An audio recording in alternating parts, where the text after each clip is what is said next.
Assalamualaikum warahmatullahi wabarakatuh. Jumpa kembali di channel Uli Wildan Nuryanto.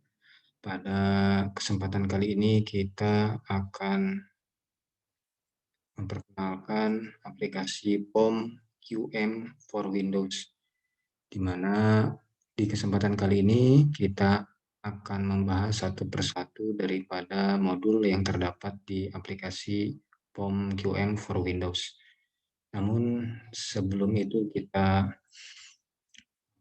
membahas terkait dengan sejarah dari aplikasi POM QM for Windows ini, di mana kita sama-sama tahu saat ini adalah perkembangan zaman saat ini, media dan teknologi memiliki pengaruh penting terhadap berbagai aspek.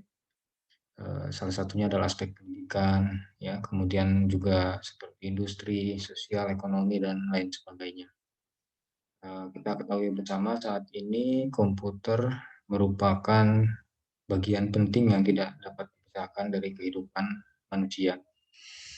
Semua aspek kehidupan saat ini bersinggungan dengan teknologi komputer, di mana komputer dianggap sebagai alat bantu yang dapat melakukan berbagai hal maupun perhitungan di dalam ilmu ekonomi, perdagangan, kedokteran, dan lain sebagainya. Salah satunya adalah aplikasi pembelajaran, ya, matematika, merupakan ilmu yang dapat diaplikasikan di berbagai disiplin ilmu lainnya. Oleh karena itu, inovasi dalam pembelajaran menjadi begitu penting, termasuk penguasaan aplikasi menggunakan program POM QM for Windows. Secara umum, program POM QM for Windows ini yang kita gunakan saat ini adalah generasi ketiga, di mana program ini merupakan program komputer yang digunakan untuk memecahkan masalah di dalam bidang produksi dan manajemen operasi yang bersifat kuantitatif. Aplikasi ini diciptakan oleh Howard G. Wyss pertama kali pada tahun 1989, di mana perangkat pertama yang digunakan adalah DOS, ya, DOS POM. Kemudian versi berikutnya, versi DOS berjudul AB POM Windows. Yang pertama kali ini muncul versinya adalah QM 1.0, di mana versi ini muncul untuk Windows pada tahun 1996. Kemudian lahir lagi generasi keduanya atau versi keduanya yang dibuat untuk Windows 95 tahun 1999. Dan versi ketiga saat ini yang kita gunakan bernama POM QM for Windows. Nah, di dalam modulnya kita bisa melihat, ya, penggabungan antara POM for Windows ataupun QM for Windows.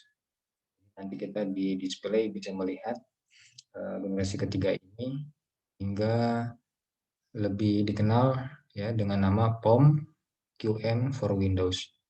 Nah, POM QM for Windows ini secara tampilan layar, ya, atau displaynya di sini kita perkenalkan terbagi menjadi beberapa bagian, di mana bagian atas ini adalah main menu, ya, berisi file, edit, view, modul, format, tools, window, dan help. Kurang lebih sama seperti tampilan di Windows. Kemudian juga di bawahnya ini kita lihat ini adalah tampilan toolbar, ya, hampir sama seperti Word. Ada di sini adalah apa namanya untuk new, ya, kemudian open, kemudian untuk save, printer, kemudian di sini untuk copy paste dan lain sebagainya. Kemudian di bawahnya lagi di sini adalah format bar, ya. Format bar ini adalah kita untuk memilih lah, ya, sama seperti di Windows. Nah, kemudian kita bergeser ke sebelah kanan di sini. Di sini ada instruction. Instruction di sini dikenal di dalam POM QM for Windows sebagai instruction panel atau panel instruksi. Sedangkan untuk di tengah sini kita mengenalnya dengan data table, ya, data table body, di mana untuk masing-masing modul kita akan melakukan penginputan datanya di data tabel body ini. Kemudian di bagian bawah di sini ini status bar lah ya, istilahnya kita di dalam POM QM4 Windows ini diistilahkan dengan status bar. Kemudian bawahnya lagi modul, print screen dan lain sebagainya kita kenal dengan istilah utility bar. Nah, kemudian jumlah daripada modul yang terdapat di POM Windows versi ketiga ini 20 ya, 20 lebih. Teman-teman di sini bisa memilih mana yang mau ditampilkan, apakah display POM, hanya display POM-nya saja, ya, contoh. Nah, kita pilih POM yang muncul, ya, modul-modul yang keluar. Jika hanya QM modul, maka yang muncul kurang lebih seperti ini. Nah, pada kesempatan ini kita akan memunculkan menggunakan display all modul. Jadi semua modul kita tampilkan dan kita akan sedikit membahas ya terkait dengan masing-masing modul tersebut dan fungsinya seperti apa. Yang pertama, di sini kita mulai dari modul yang pertama yaitu aggregate planning, di mana modul ini merupakan modul yang digunakan untuk memecahkan masalah seperti schedule permintaan ya, jadwal permintaan, kapasitas produksi, dan juga metode untuk memecahkan masalah terhadap perhitungan biaya. Kemudian assembly line balancing di sini, modul ini biasanya digunakan untuk menyeimbangkan beban kerja pada jalur perakitan ya, assembly, di mana kita dapat menggunakan 5 aturan heuristik keseimbangan. Kemudian juga siklus waktu dapat diberikan secara eksplisit atau produksi dapat diberikan dan program akan menghitung siklus waktu yang dibutuhkan. Kemudian di bawahnya lagi ada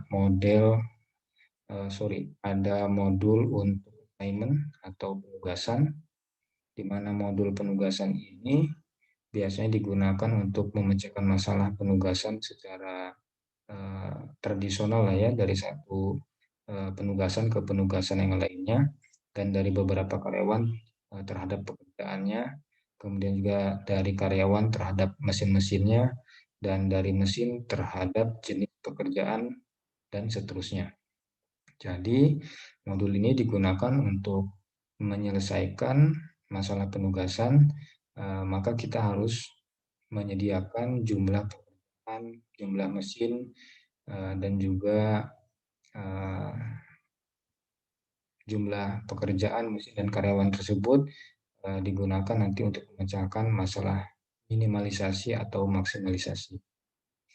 Kemudian di bawahnya terdapat modul break even atau cost volume analysis, di mana cost volume analysis atau analisis biaya volume ini digunakan untuk perencanaan kapasitas, analisis lokasi, kemudian juga analisis biaya volume juga digunakan untuk memetakan keputusan yang harus diambil dari beberapa pilihan ya, seperti biaya tetap dan biaya variabel. Break-even point juga untuk menentukan titik impas ya, di mana nanti kita masukkan biaya tetap dan biaya variabelnya. Kemudian di bawahnya capital investment ini atau financial analysis, di mana modul investasi ini digunakan ya, modul investasi modal digunakan untuk menemukan nilai bersih dari saat ini ya, dari uang tunai ataupun arus kas, atau menemukan tingkat pengembalian internal arus kas. Kemudian di bawahnya decision analysis. Decision analysis ini analisis keputusan digunakan biasanya untuk pengambilan keputusan berdasarkan dua jenis model, yaitu tabel keputusan dan pohon keputusan. Kemudian di bawahnya lagi forecasting ya, atau peramalan. Kita sama-sama tahu forecasting ini digunakan untuk melakukan peramalan, di mana pada aplikasi ini dibagi menjadi 4 model, di mana submodel yang pertama adalah time series ya, seperti menggunakan metode naif, metode moving average, weighting moving average, exponential smoothing, kemudian seperti model exponential smoothing dengan tren, kemudian juga linear regresi dan lain sebagainya. Kemudian di forecasting ini ada submodel juga yang kedua, yaitu di mana satu variabel adalah fungsi dari variabel yang lainnya, biasa kita kenal dengan regresi berganda. Kemudian juga submodel yang ketiga adalah model proyeksi. Model proyeksi ini digunakan untuk mengambil keputusan terhadap kesamaan regresi dan kemudian kita memproyeksikannya. Submodel yang keempat juga ada error analysis atau analisis kesalahan, analisis error, di mana analisis error ini model yang digunakan untuk memasukkan perkiraan data dari kesalahan analisis. Kemudian di bawahnya game theory. Game theory ini model teori permainan digunakan untuk menemukan sebuah solusi dari beberapa strategi dan beberapa pemain ya, baik secara murni atau pure strategi, ataupun dengan memilih strategi mix strategi atau strategi campuran. Di bawahnya lagi ada modul goal programming, kurang lebih hampir sama dengan program linear, yang membedakan adalah pada program linear memiliki satu tujuan. Sedangkan di goal programming bisa memiliki beberapa tujuan. Kemudian di bawahnya lagi yang ke-10 ini adalah integer and mixed integer programming. Ini programnya hampir sama seperti halnya program linear, di mana bilangan bulat ataupun campuran bilangan bulat ditentukan oleh jumlah variabel dan jumlah constraint atau kendalanya. Kemudian seperti halnya juga program linear, maka pada modul ini kita tidak menghitung batasan yang bernilai non-negatif seperti suatu kendala ya, yang terdapat di dalam constraint atau batasan. Hingga kita bisa dikatakan atau mengasumsikan bahwasanya variabel haruslah non-negatif. Kemudian, maaf.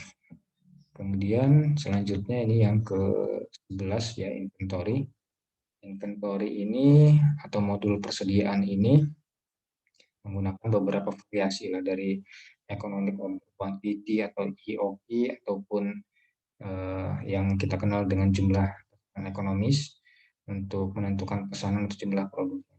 Kemudian EOQ ya, di samping EOQ ini juga ada EPQ, Economic Production Quantity atau EPQ. Kita juga nanti bisa trial ABC analysis. Di bawahnya ada job scheduling, yaitu model jadwal untuk tugas pembelian, di mana biasanya kita gunakan untuk menyelesaikan tugas pembelian satu masalah atau dua masalah pada mesin. Untuk mesin, metode yang tersedia adalah pemrosesan waktu terpendek, kemudian juga first come first serve ya, kemudian penjadwalan tanggal jatuh tempo, kemudian metode more, kemudian waktu slack dan slack beroperasi, serta waktu pemrosesan terlama dan rasio kritis. Sedangkan untuk penjadwalan dua mesin menggunakan biasanya metode Johnson. Di bawahnya ada lagi modul layout. Layout ini berarti tata letak ya.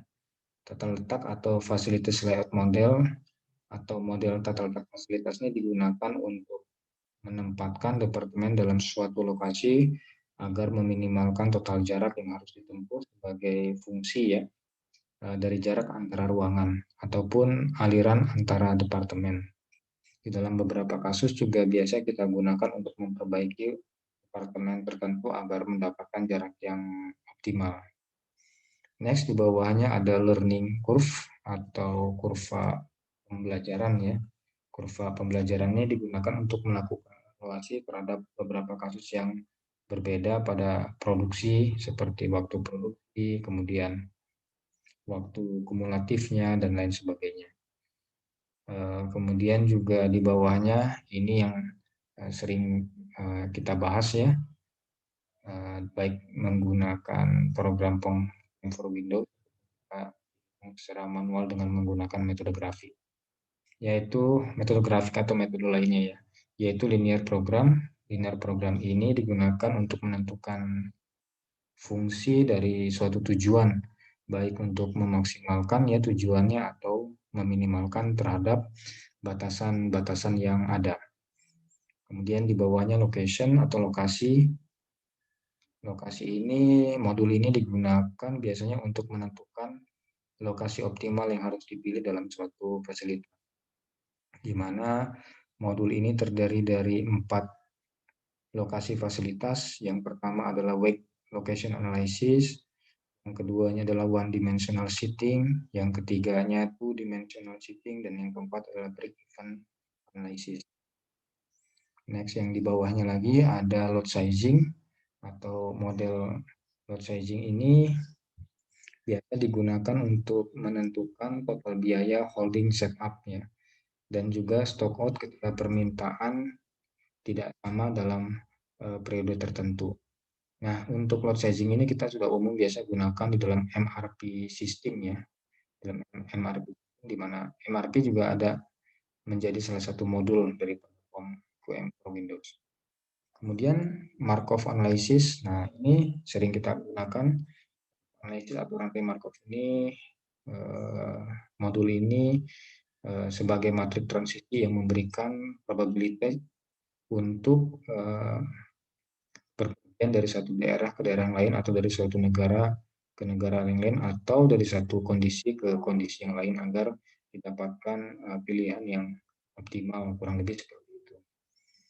Nah, kemudian MRP atau Material Requirement Planning ini digunakan untuk menentukan kebutuhan material yang digunakan pada produksi ya, dan bergantung kepada persyaratan atau bahan-bahan tertentu. Kemudian network atau jaringan, modul jaringan ini digunakan untuk menentukan cabang atau aliran model yang optimal. Pada modul network tersedia 3 model antara lain minimum spanning tree, kemudian shortest path, dan maximum flow. Kemudian di bawahnya productivity. Nah, productivity ini adalah, atau produktivitas lah ya, digunakan biasanya untuk menghitung produktivitas terhadap sejumlah input ya yang masuk pada periode waktu tertentu. Kemudian juga kita bisa gunakan untuk menghitung produktivitas daripada setiap perubahan input dan perubahan produktivitas dari satu waktu ke periode waktu yang lainnya. Nah, kemudian project management PERT atau CPM. Nah, ini digunakan umumnya untuk project scheduling atau penjadwalan proyek untuk menemukan waktu penyelesaian dari proyek ya, baik menggunakan PERT ataupun menggunakan CPM. Kemudian quality control atau pengendalian kualitas ini digunakan untuk 3 tujuan utama biasanya. Pertama, SQC ya, statistik quality control, seperti pengambilan sampel, kemudian control chart ya, proses capability. Nah, kemudian tujuan lainnya dari QC ini adalah penerimaan sampling lah ya, baik atribut ataupun variabel rencana. Rencana atribut ini digunakan ketika mengukur jenis yang cacat atau tidak cacat dari sebuah produk. Variabel itu biasanya kita gunakan untuk mengambil hasil numeriknya. Reliability ini modul yang kita gunakan untuk menghitung keandalan, ya, keandalan atau konsistensi dari suatu sistem yang sederhana yang digunakan secara berulang-ulang. Tujuannya agar kita kurang lebih dapat menentukan jumlah komponen cadangan yang sesuai. Kemudian simulasi ini digunakan untuk menghasilkan nilai dari probabilitas diskrit distribusi atau tabel frekuensi. Nah, ini kita bisa gunakan hingga 10 kategori dan 10.000 angka di dalam tiap percobaan atau tiap simulasinya. Nah, di sini min, variasi, SJ, normal, dan seterusnya. Ini modul statistik ini digunakan untuk menghitung statistik secara deskriptif ya, seperti tadi, rata-rata, variasi, dan lain sebagainya. Kemudian transportasi. Nah, model transportasi ini digunakan untuk menyelesaikan permasalahan transportasi sehingga kita bisa mendapatkan hasil transportasi yang optimal dari setiap kasus. Kemudian di bawahnya ada waiting lines atau model antrian. Model antrian ini digunakan untuk menentukan biaya rata-rata operasi di dalam sistem antrian. Biasanya terdiri dari biaya tenaga kerja, biaya menunggu, di mana biaya-biaya tersebut nantinya akan menjadi beban dari waktu tunggu. Kemudian di bawahnya atau yang terakhir adalah work measurement. Work measurement ini pengukuran kerja ya, jadi untuk mengukur